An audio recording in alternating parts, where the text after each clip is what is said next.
You're watching Mirror 7 News. Stay informed, stay ahead for more news.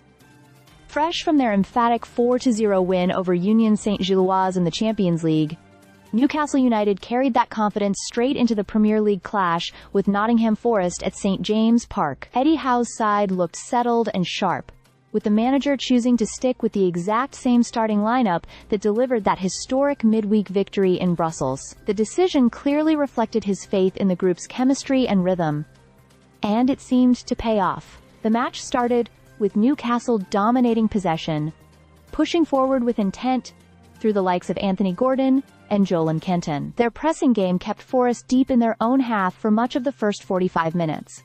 Still, despite the pressure, Nottingham Forest held their shape well. Managed by Ange Postecoglou, they made 4 significant changes from their last match against Midtjylland, introducing captain Ryan Yates, Nicolo Savona, and Jair Cunha for their first top-flight starts of the campaign. The backline, led by Nikola Milenkovic and Morato, managed to frustrate Newcastle's attacks and keep the score level at half-time. Forest's game plan was clear: defend in numbers and try to hit on the counter through Morgan Gibbs-White and Chris Wood up front. And to their credit, it almost worked at times. But once again, Newcastle's midfield trio of Bruno Guimaraes, Sandro Tonali, and Joelinton Porton began to dictate the pace.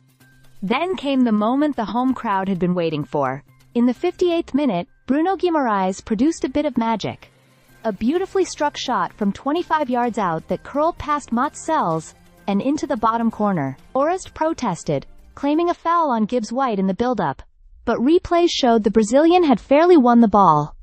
The goal stood, and St James Park erupted. From there, Newcastle looked in control. The defensive pairing of Malik Thiaw and Sven Botman stayed composed, while Kieran Trippier continued to marshal the right flank with his trademark energy and precision passing. Forest did create a couple of late half chances, with Chris Wood coming close, though he was ruled offside. When the final whistle blew, the result, a 1-0 win, reflected both Newcastle's dominance and Forest's resilience. For Eddie Howe's men, it marked another positive step in a growing run of form.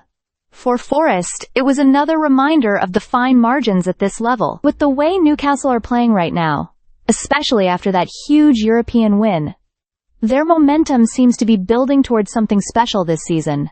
Stay subscribed for more videos.